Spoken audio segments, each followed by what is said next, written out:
things you really got to ask yourself. And the only way, if you film yourself often enough when you see the matches, you know, your home away, when it's going well, when it's not, to see is actually, is me getting wound up right now having any impact on the athletes at all on the court?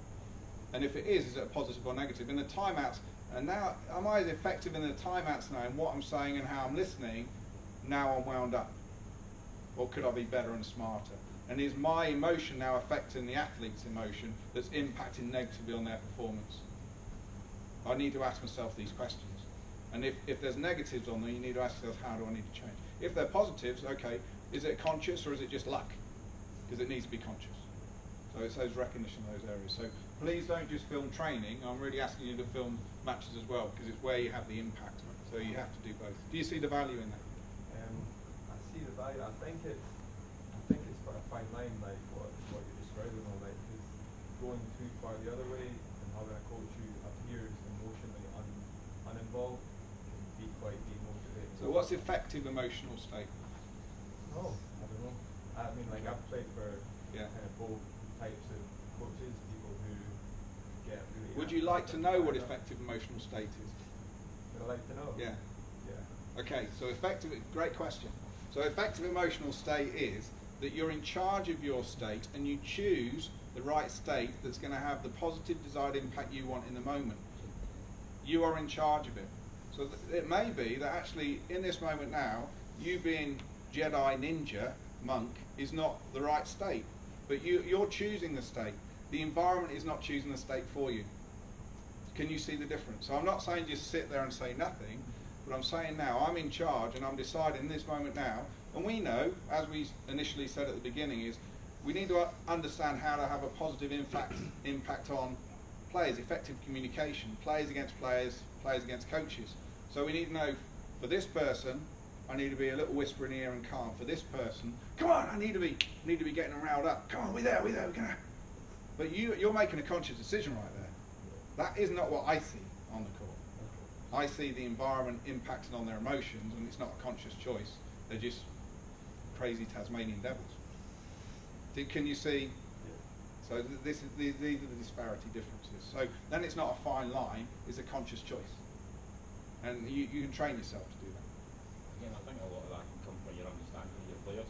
You definitely, I mean, some player might react to, you know, you taking a side and ball and shouting, other guys might need a wee cuddle, all that kind of stuff. So and if you're managing your state, you can make a better choice in those moments. But you're definitely right. And the other benefit that comes from this is when you start using this all the time, you'll get to know your players better because you'll be more approachable. You'll understand, you'll see them communicating better amongst themselves. You'll learn so much more about them, which will allow you to impact on them greater, just by the principles being used. So it's a win-win right there. But if you're not baselining, it's hard to change, right? Because you're making a subjective choice based on internal awareness of what you like in a match, what you like in training, without sitting down. Go into that. I'd really ask you then, when you think you know, when you watch yourself, get another coach in, or if you've got a mentor, get the mentoring in, and actually go, right, can I just share this with you and share your thoughts first? So, okay, this is what I think is happening, this is what I'm aware of here. And let them just be objective. And that's a really good way to start challenging and asking, because sometimes your attempt to make it fit with what you see, even when you're watching a video. So it's just good to get someone in to have that objective balance for you. And then we're going into here. This is all we're asking them to do. Is we want buy-in first. We need to make sure they have the learning with the understanding. When they're applying, when they're self-evaluating, objectivity. So the basic, teach them how to self-review. It's a skill. Some of them have got it, some people haven't, but you can train it. Same as you're training your technical and tactical elements, you can train that. Unfortunately, it's one area that we don't really train people in. We have like the psychologist, and then we have the coach. But actually, teaching people to self-review is a coach role to help athletes better be able to know what to do in those moments, not be emotionally led or look to the sideline for an answer. We want them to not have to look, to know. That's a big shift for them. And it's experiential learning cycle. It's just one I've adapted and used. There's tons around, but it's a really good questioning tool. So all we're asking them to do is make a choice, commit to it. So our questions are, did we commit? What happened? what were the differences, if any? What would you change, if anything? Now, that's a review question framework, but these are just basic ways people kind of learn. Now, here's that's not true when you hear this as theories. We're not naturally that way.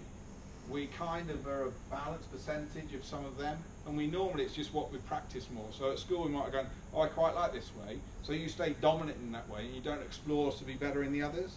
So you'll find some of your athletes you're working with, the great activists they love doing, but they're really bad at self-evaluating. They're not aware of what they've just done, so if you ask them what you just did, they go, I haven't got a clue. Because they haven't been in a situation where they've been challenged to learn to be better at that. So they just say, I don't know. Or they've got poor understanding because they just rely on their talent as in they just have an ability with what they've got in the moment. So they think, I don't have to understand what's going on. Coach pretty much tells me what to do anyway. So I don't have to understand. I can kind of get away with it. And then I've learnt the right answers. When coach asks me a question, I know what the common questions are, so I've learnt the answers. So I don't have to understand. So this is a theory bit here. So if we get to a point where we just say, okay, conclude, which is the answer, and they give us an answer and we go, I think that's a guess answer, we can go back to one of these two questions. So we can say, okay, so what was the difference between what you did and what you wanted to do? And now, if we have a blank face, what's that telling us? Yeah, the waffle, basically, they've done a bluff here, or someone's told them the answer. They haven't really worked it out.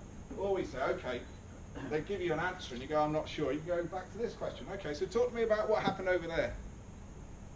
Oh, I can't remember. Well, because if you can't be aware, how could you get to the conclusion? If you don't understand the differences, how can you get to the conclusion?